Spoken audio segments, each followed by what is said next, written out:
سلامونه او نیکې هیلې او په همدې هیله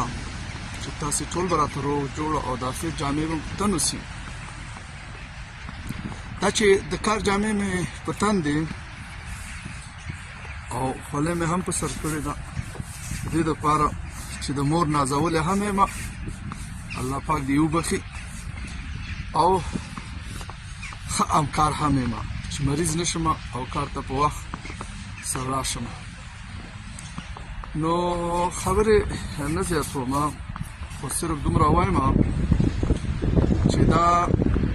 ډنمارک دی او په ډنمارک کې د ډنمارک مرکز کوپنهاګن دی او په کوپنهاګن کې بیا نو هغه مرکز او زړه دی. دا د دې دپاره کوم دلته خو زما کار دی.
دا چې روشنایي ولګېدله او دا خو داسې دی چې زه داسې د سهار 2 وخته کار شروع کوم، نو په هغې وخت کې دا ګروپونه ټول بلي، ځکه چې د شپې منځ او دا ټولو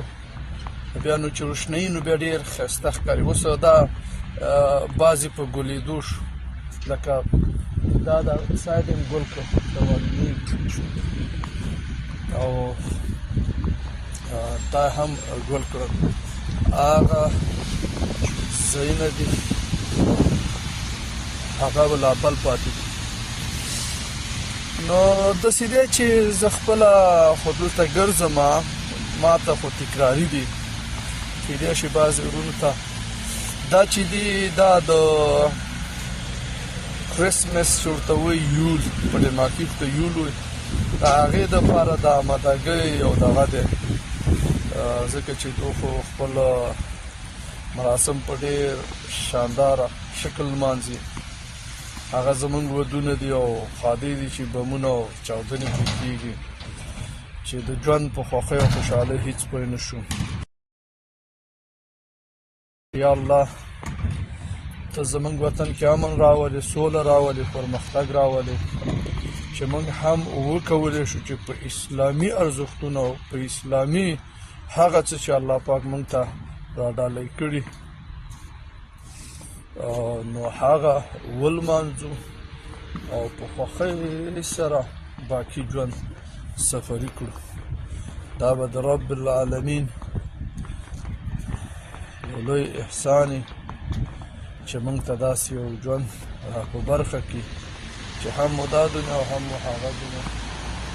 ګل ګلزار او ښایسته شي. دا چې دوی اوږده کول نه غواړم او زما مقصد هم صرف همدا و چې زه تاسې ته تکلیف در وښیم چې دا خبرې دي. نور زه هم خپله لاره لنډوم او دا چې داسې کوڅې دا ټولې جوړ شوي دي په برکونو باندې او په ډول سیمه یو خو همداسې هم ښایسته دی داسې نه ده چې دا په برکونو باندې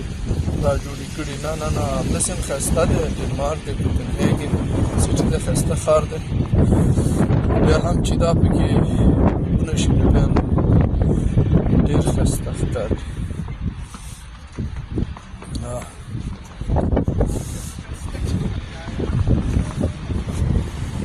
نور بس ما ته هم اجازه راکړئ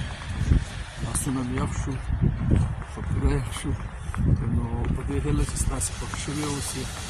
رب مو راته لره روغ جوړ سرګلنده شه دا کار کې یم دا اوس هم کار کې یم بس رالم او وخت را سره و نو د هغې وخت څخه په استفاده باندې ومې غوښتل یاد چې ما ویل که چېرته څوک هوښیار وي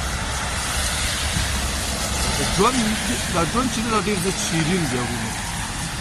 او دا الله پاک موږ ته دا دنیا دې لپاره راکړې چې ځینو لذت والو خوند واخلو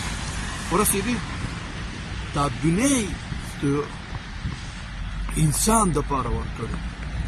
انسان دپاره جوړه کړې ده چې دغه نعمتونه دي دې نه خوند والي اما بیا دا بندګان د الله پاک بندګي وکړي د الله پاک هغه اوامرو پر ځای کړي نو دا ډېر مهم ټکي دي چې باید یاد شي نو ژوند ځکه شیرین کېږي چې هغه حدیث د حضرت محمد مصطفی صلی الله علیه وسلم دعا ده اللهم ربنا آتنا فی الدنیا حسنه وفي الآخرة حسنه قنا عذاب النار مقصد دې دنیا نه او د هغې دنیا نه هغه دی چې یعنې دا دنیا هم ښایسته کړي او هغه دنیا هم ښایسته کړي بس خبرې نه اضافه کوم کلیپ هم بیا اوږدېږي رب مو راته سرلوړي